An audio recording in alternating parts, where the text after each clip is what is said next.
I'm delighted to welcome to the stage Miranda Sharp of Ordnance Survey and my senior colleague Lucy Pegler, who are going to be talking about data and in particular the critical need to balance the optimization of data with the key issues around privacy. So over to you. Thank you.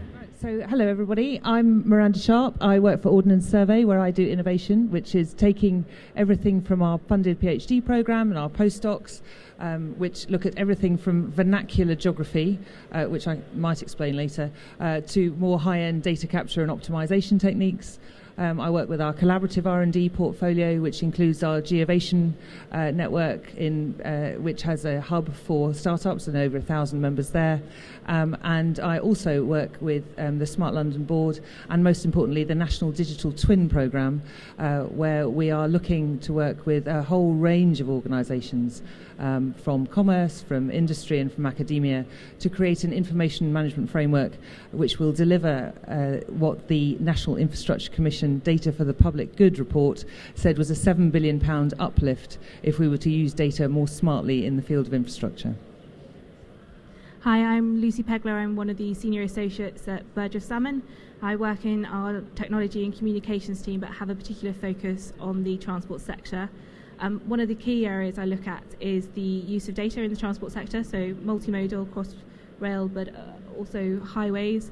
I've been involved in a number of the connected and automated vehicle projects that we have worked on and currently working on, so I led on our involvement in Flourish.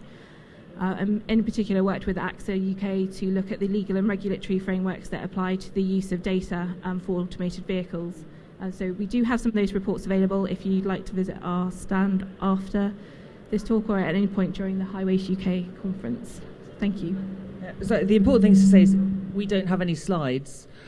So we're going to talk about data, and we very much welcome audience interaction.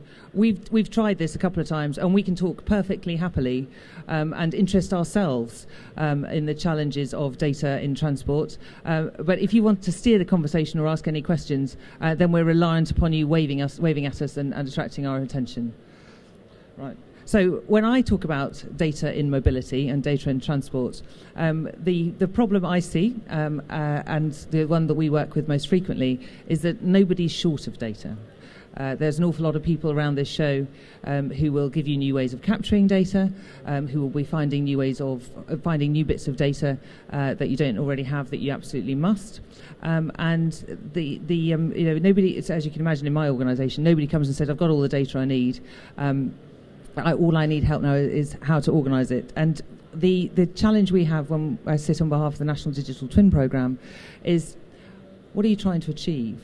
What outcomes are you trying to achieve with your better data? And what savings are you going to imagine? How are you going to take people off roadside with site inspections? How are you going? Where are you going to make more money or save money with your data? But I think you've quite a different perspective, haven't you? Yeah. So I think for me, lawyer wearing my privacy hat, it's very much how you collect data in a way that's compliant with the data protection laws that we have in place. That's not to say that it means that you should be collecting less data, but it's about how you're open and transparent with your users about what you're doing with their data that you're collecting. So how you fit in all those uses and purposes within the existing frameworks. And as we move forward and we're looking at kind of automated technologies and automated vehicles, what it is that we need to do to enable the deployment of those vehicles into the ecosystem in a way that complies with law. And that might mean that we need to have changes to the law to facilitate that, or to put in the frameworks around the data that's being collected. So I think it's very much a privacy challenge, not certainly one that can be overcome, but also part of the dialogue in terms of creating user trust. Oh, absolutely. And trust is a key one, because autonomous cars, for example, connected cars at the very start, need to know where they are. And they need to know where they are so they don't bash into something else or each other. And but how do we preserve the anonymity of the individual within that car so that they can't, for example, be taken advantage of? And so there's leading edge technology worried about that. But also then what about the value of that data?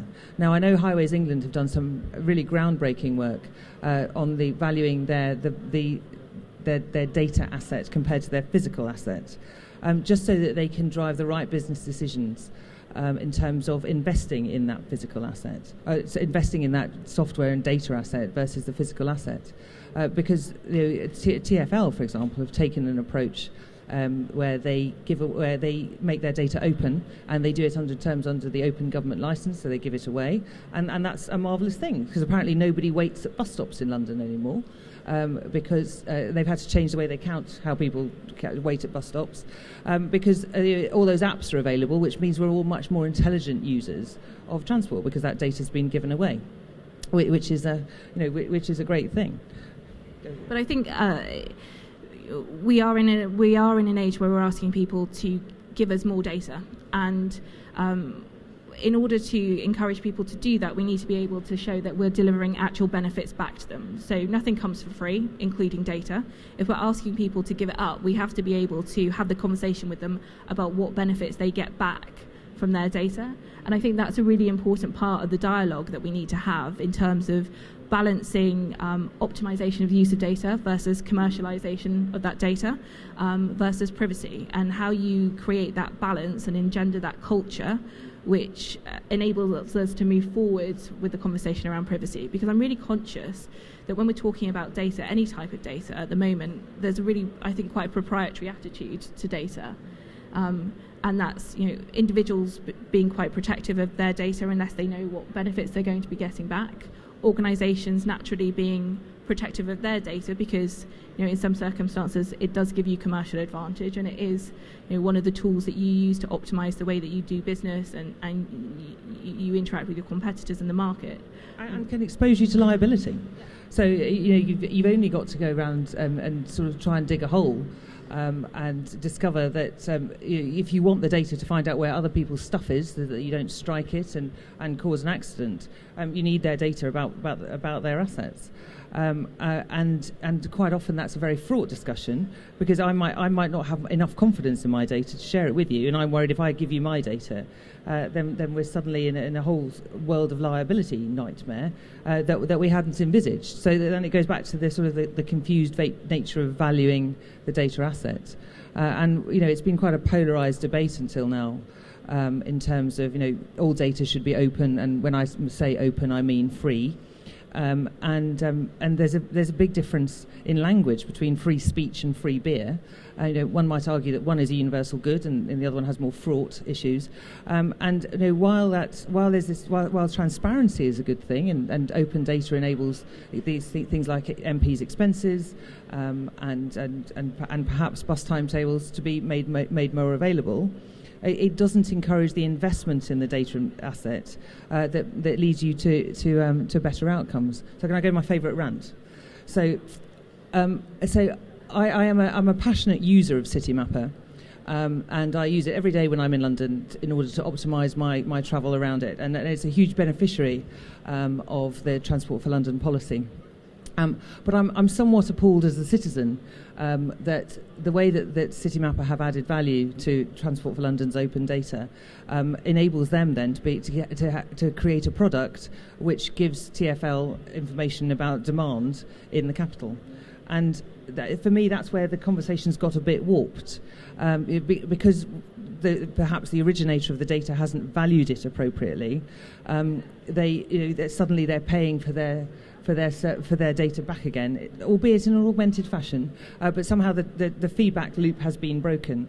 And I think we're entering a time when consumers are more intelligent about their data and the applications of their data, and we have lots of discussions about what's my data worth. And certainly if you've listened to Carsten Maple from he's at University of Warwick, he says your data is worth nothing. Your data without context is worth nothing. It is only if you understand you're an outlier or you're absolutely average, can your data be worth something. and so data needs to be aggregated and given position in some sensible way.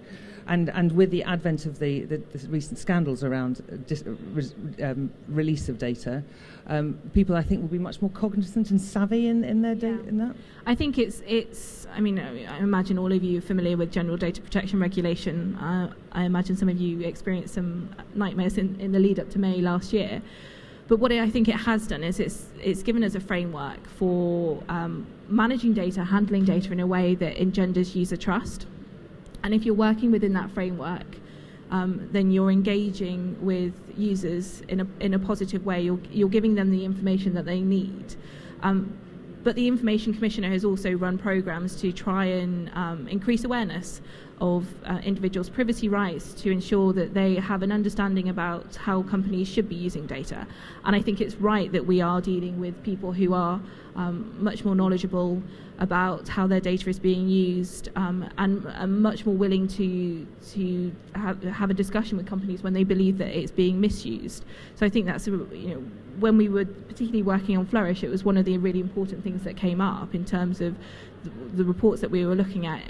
Is individuals want to understand how you use their data.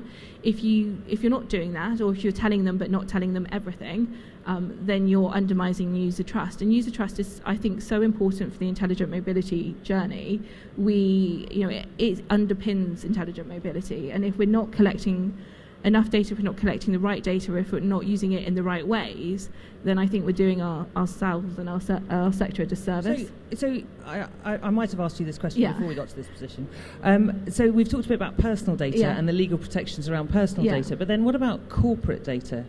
Yeah, so it's a really interesting question, because when you come to corporate data, you're talking about kind of data sets, you're talking about intellectual property rights, you kind of moving into something that's not just potentially bigger than personal data, and I think that's when you start turning into a commercial discussion and kind of the value of data within your business, and what leverage it gives you in the markets, and how you use that and protect it. And I think that's partly where kind of this proprietary attitude comes from, and it's really understandable, because that's what all organisations have been doing to date.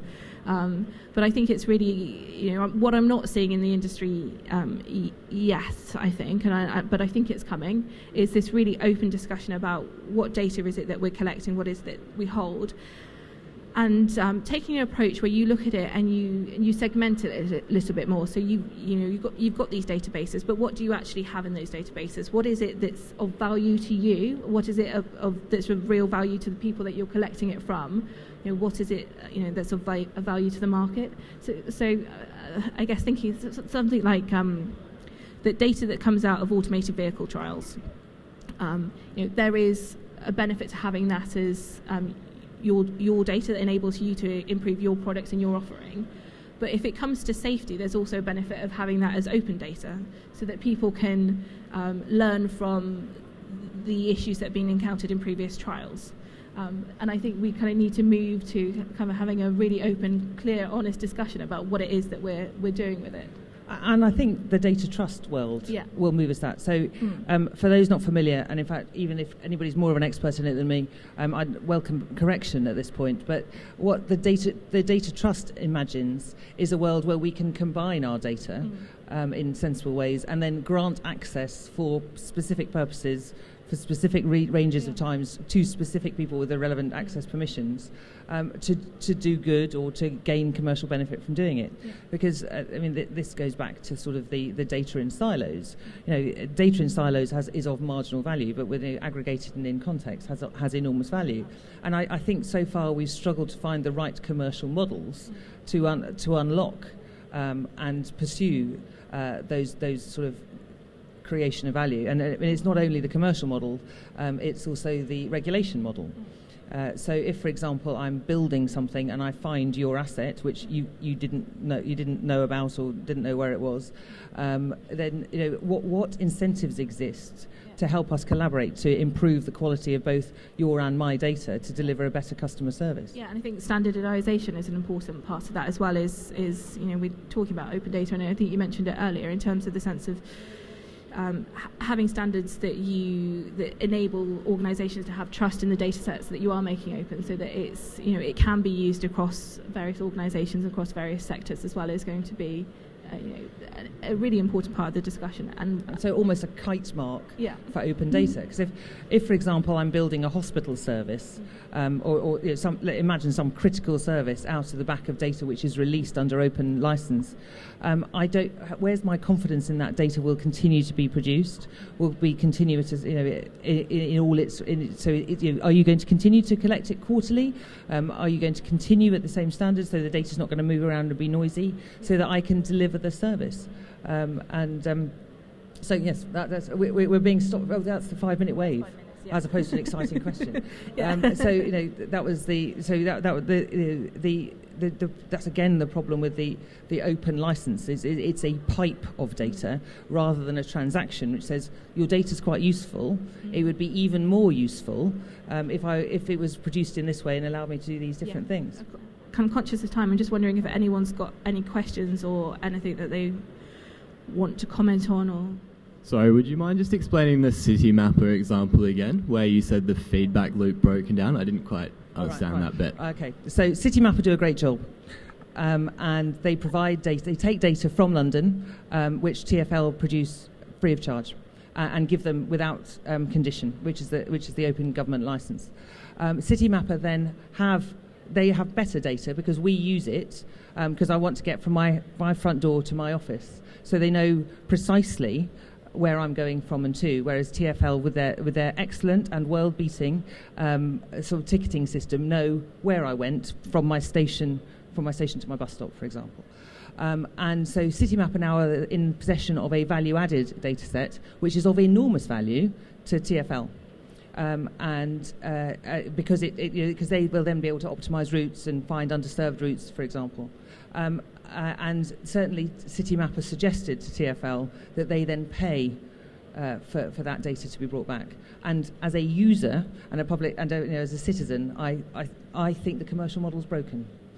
And certainly, if you were to, I then went to go and see Move It in Tel Aviv, which MOOVIT, which tracks mobile phone data. So they don't even need the quality of data which TfL produced. They can they can see exactly where you're going from and to, and can infer the position of bus stops in places that are unlike London in having really robust data about the location of transport infrastructure. And as you can imagine, we haven't even talked about security. People quite often get into a loop of privacy. But if you've got access to that data, if people with malign intent have access to sort of big amounts of infrastructure data, big amounts of people movement data, there's a big risk there that needs to be managed in an appropriate way. Do you see the incentives for sharing data having changed over the last 5 years, or do you still think it's very commercially based and people are kind of stuck in their ways? What do you think?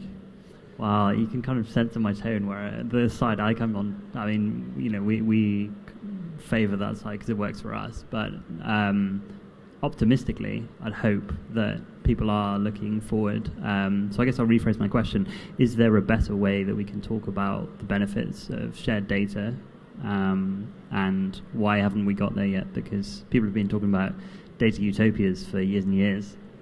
I think there are two answers at least to that. So the wonderful James Hetherington at the Turing Institute talks about 30 years of data hurt. So the effort of integrating data is never to be underestimated. And so people who might have good intentions tend to founder on the altar of it just being flipping hard work and expensive, and you can spend months and weeks integrating data before you actually do the cool stuff to find out the interesting stuff at the end. Where the aspiration may be more present, the work, there are problems there, and the commercial model one. So it's the sheer effort, and where are the incentives? Because certainly with utilities, because there's great big pressure to release open data, if I'm not allowed to value my data asset, why should I invest in it in order to make it accessible? And I think we need to mature that conversation the most. I think we're asking the sector to do quite a lot in terms of change over a relatively short period. And I think our demands of users have changed, and we're kind of having this expectation that services will be built around us, and that I think results in an underpinning cultural change that needs to happen in terms of how we think about data. Brilliant. I think we're nearly up on time. Chris, do we have time for one more if anyone has a question? Or? I'm afraid No? not. Okay, so we're can done. I just say thank you, and if we could ask to thank the speakers. Thank you. Thank you very much.